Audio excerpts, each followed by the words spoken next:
Bonjour et bienvenue à cette vidéo où j'aimerais m'entretenir avec vous quelques instants sur trois expressions dans les actes où nous trouvons chaque fois le mot demeurer ou rester. Tout d'abord, dans les actes chapitre 11 verset 23, où nous lisons sur Barnabas qui arrive à Antioche, lequel, y étant arrivé et ayant vu la grâce de Dieu, se réjouit. Et il les exhortait tous à demeurer attachés au Seigneur de tout leur cœur. Je n'aimerais pas parler sur Barnabas, cette fois-ci ni sur l'assemblée à Antioche, mais sur cette expression de demeurer attaché au Seigneur de tout son cœur. Ou bien, selon la note, du propos de son cœur. Ou bien on peut aussi traduire d'une ferme décision de son cœur. Et c'est ce qu'on trouve ici. Il est très important de demeurer attaché au Seigneur de tout son cœur. Quand on découvre un jour ce qui est très important, indispensable même, qu'on est un pécheur perdu et qu'on doit se repentir, se convertir, confesser ses péchés devant le Dieu très saint, puis accepter le pardon et le salut qu'il offre par Jésus-Christ, on découvre donc Jésus-Christ comme son sauveur. Mais ce qui est important de noter, c'est que Barnabas n'encourage pas les croyants à Antioche de demeurer attachés au sauveur, bien que le sauveur et le Seigneur soient une et même personne. Il reste vrai qu'il met l'accent non pas sur le sauveur, mais sur le Seigneur. Alors nous trouvons là-dedans plusieurs aspects importants. De demeurer attaché à quelqu'un veut dire de demeurer proche de lui, même géographiquement, mais certainement dans son cœur.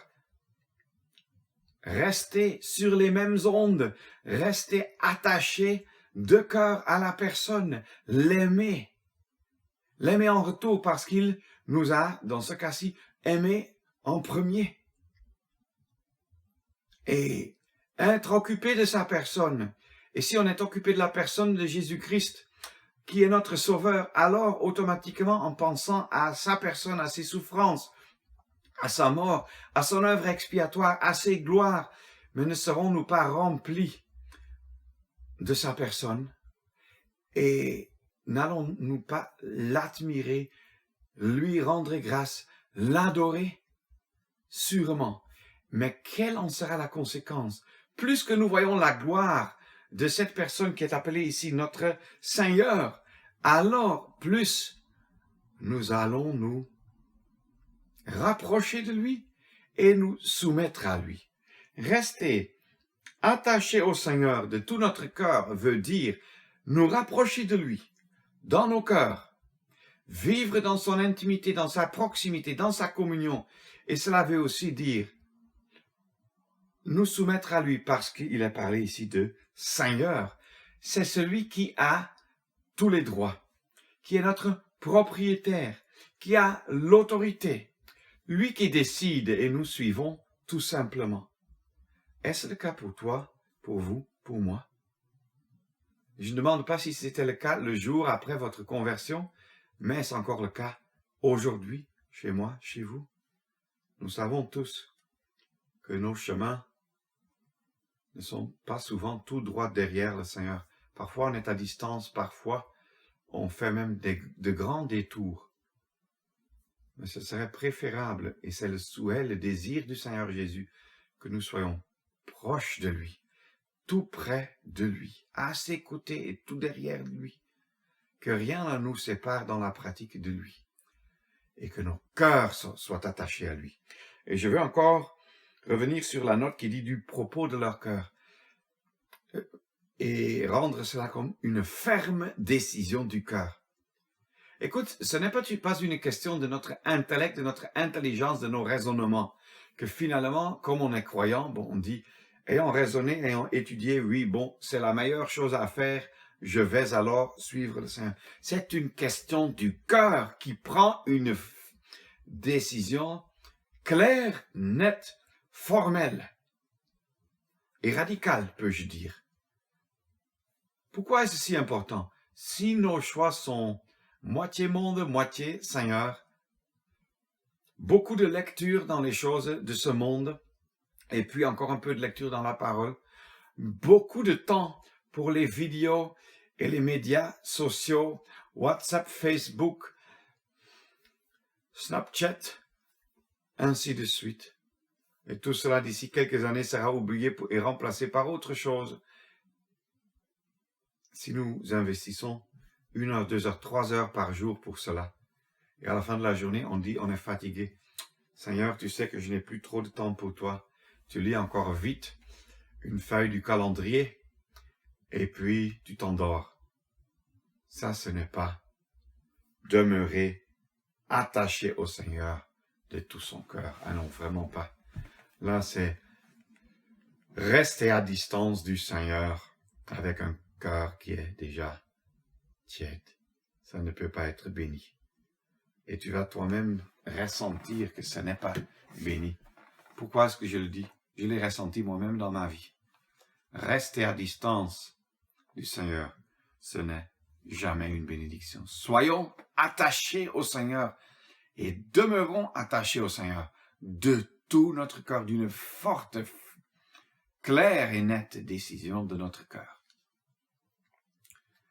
Reconnaissons-le ensuite comme celui qui est digne de vivre dans sa communion, mais qui est aussi digne d'avoir l'autorité sur notre vie. Et pourquoi est-ce que Barnabas devait encourager même cette assemblée, qui était quand même une assemblée modèle, peut-on dire, à Antioche? C'est parce que le cœur de l'homme, et donc aussi notre cœur comme croyant, est toujours incliné vers l'oubli et vers les choses de cette terre qui s'en vont, dont on doit s'occuper, par exemple le travail, les études, les devoirs pour l'école, pour les leçons de piano, ainsi de suite.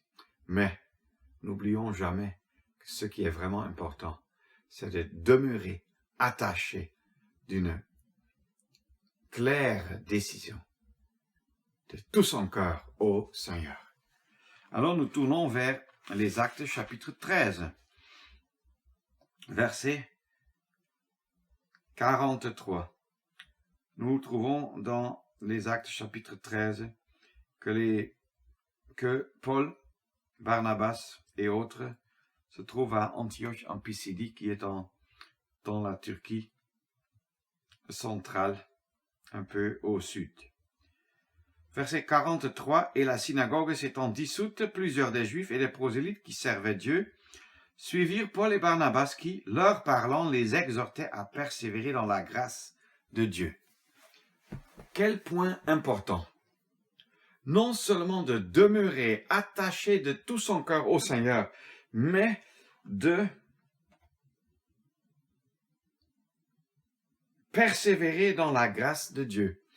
Dans d'autres traductions, ça dit de demeurer dans la grâce de Dieu, de rester dans la grâce de Dieu. C'est ainsi dans ma propre traduction néerlandaise. C'est encore une expression comparable. Maintenant, la grâce de Dieu. La grâce, c'est quoi? C'est quelque chose d'immérité, un don qu'on n'a pas mérité, pour lequel on n'a rien fait du tout. Il faut se rappeler que nous avions mérité la mort éternelle. Et c'est la miséricorde de Dieu de ne pas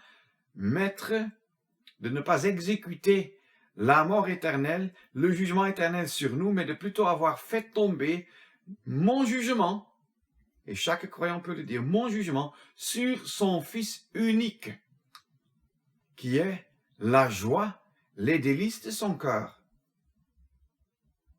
Il a fait l'iniquité de nous tous, tomber l'iniquité de nous tous sur Christ. Ça, c'est une grâce. C'est une miséricorde de Dieu de ne pas avoir puni l'homme, pas encore. Et pour celui qui a cru au Seigneur, il peut dire, il ne me punira plus jamais, je ne viendrai plus en condamnation. Ça, c'est sa miséricorde. Mais sa grâce, c'est que il va loin au-delà. Non seulement il ne nous donne pas ce que nous avions mérité, mais il nous donne ce que nous n'avions pas mérité, à savoir des riches bénédictions dans le Christ Jésus. Qui aurait pu s'imaginer cela? C'est la grâce de Dieu. Ce qui est très important, c'est de voir que l'homme n'aime pas la grâce. Pourquoi tant de personnes ne se repentent pas pour être sauvées? C'est parce que ce serait reconnaître que je ne peux rien. Je suis incapable. Je ne peux me sauver moi-même. Je dépends d'un autre. Je ne veux pas me rendre dépendant de Dieu. Ah non, je ferai mon effort à moi-même. Sans comprendre ou vouloir comprendre qu'on se lance ainsi dans la mort éternelle. L'homme pécheur refuse très souvent la grâce de Dieu, comptant sur ses propres capacités pour pouvoir se sauver, ce qui est impossible. Mais l'homme sauvé, le chrétien, le racheté aussi, se fie très souvent à ses propres efforts, ses propres forces, sa propre fidélité, sa propre persévérance, ainsi de suite. Maintes fois, j'ai rencontré ça dans les entretiens avec des croyants. Et non seulement cela, honnêtement parlant, j'ai rencontré cette tendance dans mon propre cœur, que je me décide de désormais ne plus tomber dans telle ou telle erreur ou même péché. Ensuite, je découvre que je le fais encore parce que j'ai compté sur moi-même et non sur la grâce divine qui seule est capable de me garder. C'est pour cela qu'il y a tant de religions dans le monde. L'islam, l'hindouisme, le bouddhisme, c'est des religions où l'on compte sur ses propres forces et sa propre fidélité, ses propres bonnes œuvres, en espérant que les bonnes œuvres vont effacer les mauvaises œuvres.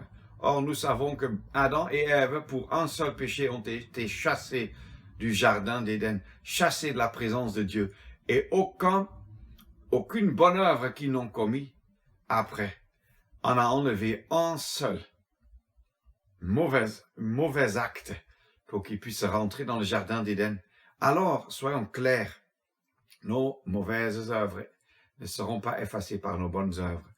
Nos mauvaises œuvres, nos péchés seront seulement effacés par ce que la Bible appelle le sang de Christ, c'est-à-dire par son œuvre expiatoire qu'il a voulu accomplir à la place de tout un chacun qui met sa confiance, sa foi en Jésus-Christ. C'est un point capital à ne pas oublier. Et j'espère et je prie que vous aussi, vous savez cela. Mais si nous avons donc découvert le salut par Jésus-Christ et accepté ce salut, je parle donc aux rachetés, aux enfants de Dieu, alors il est tellement important de demeurer dans la grâce de Dieu, de persévérer là-dedans. Combien de croyants sont nourris, c'est-à-dire mal nourris, dimanche après dimanche, et certains même samedi après samedi, ce qui est encore pire, alors, par la loi, et écoute dimanche après dimanche, soit l'un, soit l'autre des 10 commandements. Or, si nous lisons attentivement, évidemment, les 10 commandements font partie de la parole de Dieu, la parole inspirée. Et les 10 commandements ont leur place dans cette parole inspirée. Mais pour qui? Ce n'est pas la règle d'or de la conduite chrétienne. C'était le minimum que Dieu a exigé de son peuple Israël sous la loi pour montrer qu'il n'était pas capable même de garder ne serait-ce que les 10 commandements. Et quand la chute, la faillite, non seulement de l'homme, mais d'Israël en particulier, a été prouvée au comble, c'est là que Jean 1 nous dit ceci. La loi est venue par Moïse. La grâce et la vérité vinrent par Jésus-Christ. Beaucoup de traductions lisent vinrent, mais ce n'est pas correct. En grec, c'est 2 substantifs avec un seul verbe, en singulier. Sur le plan du grammaire, c'est incorrect, mais Dieu l'a fait exprès. La grâce et la vérité vinrent, singulier par Jésus-Christ. Pourquoi? Parce que la grâce et la vérité sont une unité indissoluble devant Dieu. C'est comme ça qu'il les voit. Une unité. Nous aussi, on a souvent la difficulté que soit on est pleinement dans la grâce, soit dans la vérité. Et ainsi, il y a des frères qui permettent beaucoup de choses, qui dévident la parole et couvrent ça avec une chose qu'ils appellent la grâce qui n'en est pas une. Et d'autres ne parlent que de la vérité et sont très stricts, rigoureux, durs même, et oublient que ça, ce n'est non plus la vérité divine. La grâce et la vérité sont une unité et on ne peut les dissocier. C'est important. Or, de demeurer, de persévérer dans la grâce de Dieu, justement dans les temps, dans les actes où encore les chrétiens étaient très influencés par le système judaïque légaliste. Il est important de comprendre que si les croyants sont encouragés à persévérer dans la grâce, ça s'oppose à la loi. Et j'aimerais vous dire à tout un chacun qui prêche la loi, qui prêche à la congrégation qu'il ne faut pas voler, il ne faut pas voler, dimanche après dimanche, et les gens continuent à voler. Pourquoi est-ce qu'ils continuent à voler? Parce que soit ils ne sont jamais convertis, donc ils ne peuvent que voler, mentir, forniquer, ainsi de suite, soit aussi ils ne sont jamais nourris, donc ils sont devenus spirituellement faibles. Alors, je vous encourage à ouvrir la parole et parler de Christ. Comme Paul l'a dit aux Corinthiens, en 1 Corinthiens 2, je me suis résolu de ne connaître personne sauf Jésus-Christ et celui crucifié parmi vous. Alors, si on prêche Christ, les gens seront aussi, les croyants seront nourris et rendus plus forts pour résister à ces péchés. Il ne faut pas parler contre les péchés, il faut prêcher Christ. C'est ça la solution du problème. Alors, demeurons dans la grâce. En dernier lieu, nous lisons dans le chapitre 14.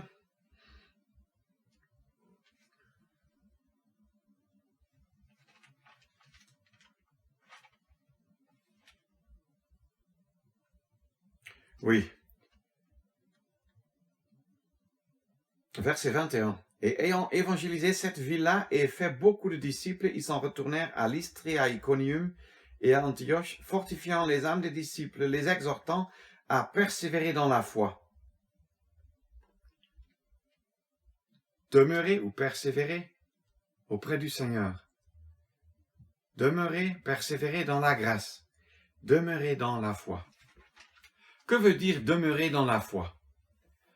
Soyons clairs qu'il est important de continuer à croire et avoir une confiance en Jésus-Christ, confiance en Dieu, confiance dans les voies que Dieu va avec chacun de ses enfants. Oui, nous devons, comme enfants de Dieu, avoir cette confiance qui se base sur la foi en Christ. Oui, mais ce n'est pas ce que ce verset dit. Ce n'est pas dit que les croyants sont encouragés à persévérer en croyant ou à persévérer à croire, mais persévérer dans la foi. Persévérer dans la foi, ça veut dire quoi? Nous le lisons par exemple dans l'épître de Jude. Or, ça dit que nous sommes appelés à combattre pour la foi qui a été une fois livrée aux saints. La foi, c'est quoi? C'est la vérité de la foi chrétienne. Tout ce qui a été révélé dans la personne, l'œuvre et la parole de Christ. Persévérer dans la foi veut finalement dire garder la parole de Dieu. Toute la parole, mais particulièrement ce qui a été révélé, je crois, dans le Nouveau Testament, mais sans exclure l'Ancien Testament, les évangiles, les actes. Non. Donc, de combattre pour la foi, ça veut dire que ça ne veut pas dire que nous devons combattre et avoir des combats intérieurs pour pouvoir continuer à croire. Ah non, ça veut dire que nous vivons dans des temps où la vérité de la parole de Dieu est attaquée de tous côtés, même dans les milieux chrétiens. On ne veut plus croire à la création, mais à l'évolution, peut-être l'évolution théiste, qui est aussi une grosse erreur. On ne veut plus croire à la chute, on ne veut plus croire le déluge, on ne veut plus croire à la naissance virginale de Christ, on ne veut plus croire à sa vie parfaite, à la gloire de Dieu, plus croire à ses souffrances et sa mort expiatoire, veut plus croire à sa résurrection, son ascension, son retour. On annule, attaque et met de côté la parole de Dieu. Et nous sommes appelés non seulement à croire, c'est ce que nous avons déjà fait, comme rachetés quand nous sommes venus au Seigneur, mais à persévérer dans la foi, c'est-à-dire de maintenir toute la vérité de la parole de Dieu.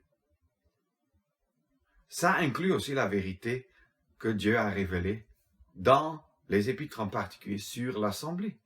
Nous sommes appelés à combattre pour cela, à ne pas aller avec le courant, mais à vivre à contre-courant, à résister les attaques, par exemple les attaques de devenir plus élargissant, indépendant, c'est plus pratique, ainsi de suite. Non, à garder l'unité de l'esprit dans le lien de la paix, en séparation du mal et de l'iniquité, ce n'est pas une chose simple. Nous devons, je veux dire de nos jours, doctrinalement, c'est très simple à comprendre. L'indépendance est incompréhensible à la lumière de la parole de Dieu. Il n'y a aucun passage dans la parole qui pourrait défendre cela, sauf si on tord les Écritures. Donc ce n'est pas difficile, quand on lit la parole de Dieu, c'est difficile à cause des pratiques autour de nous. À cause des pratiques qui dévient de la parole dans le mouvement charismatique, avec un accent faussement mis sur le Saint-Esprit qui ne tire jamais la gloire vers lui, mais vers le Père et vers le Fils, qui veut glorifier et faire adorer le Père et le Fils. Alors, gardons-nous tout près du Seigneur. Restons fermement attachés de tout notre cœur au Seigneur, à la personne qui nous a tant aimés, qui s'est livré lui-même pour nous. Demeurons dans la grâce et persévérons là-dedans et non pas dans la loi, ni de Moïse, ni des lois quelconques de dénomination ou de soi-disant apôtres, ainsi de suite, qu'ils auraient établi. C'est du mensonge, c'est une déviation de la parole de Dieu. Restez attachés à la parole de Dieu. Et maintenant, dans le chapitre 14, nous avons lu de rester ou de persévérer dans la foi, c'est-à-dire la foi chrétienne. Il y en a dans la parole de Dieu qui ont, par exemple, en 2 Timothée 2, tu trouves, qui sont déviés de la parole de Dieu. Ils ont renié la foi. Ça ne veut pas dire qu'ils ne croyaient plus, ça veut dire qu'ils ont renié la foi, la vérité de la foi chrétienne. Par exemple, là, en niant la résurrection, ou la vérité biblique de la résurrection. Et on ne peut pas être avec de tels. C'est les faux docteurs dont il faut se séparer. Restons attachés au Seigneur, attachés à la grâce, attachés à la vérité de la foi chrétienne. Ce sera une joie pour le Seigneur Jésus qui nous a si chèrement acquis. Mais c'est aussi une joie pour nos propres cœurs parce que les bénédictions que lui, il nous donne dans sa communion, dans la grâce et dans la vérité de la foi chrétienne sont si riches. On aura besoin de toute notre vie et on ne pourra jamais épuiser cela. Et même l'éternité, on ne va pas épuiser les richesses de la grâce divine. Les richesses qui nous ont déjà été révélées dans la parole de Dieu. Les richesses qui sont concentrées sur une seule personne, le Fils des délices du cœur du Père, Christ lui-même. Puissions-nous ainsi demeurer, rester, persévérer à côté, dans la communion avec le Seigneur. À côté du Seigneur, tout proche de lui. C'est le meilleur endroit où l'on peut être comme croyant, jusqu'à ce qu'il vienne nous chercher pour qu'on soit éternellement à ses côtés, près de lui, auprès de lui, près de son cœur, pour nous réjouir éternellement de son amour. Quelle perspective glorieuse! La persévérance, dans ce sens, prendra fin et ça deviendra un état de joie, de réjouissance éternelle. Quelle perspective! Que cela nous donne la grâce et la force et l'énergie, en dépendance du Seigneur et en comptant rien que sur lui, de rester auprès de lui jusqu'à ce qu'il vienne nous chercher. Merci d'avoir regardé cette vidéo et à bientôt.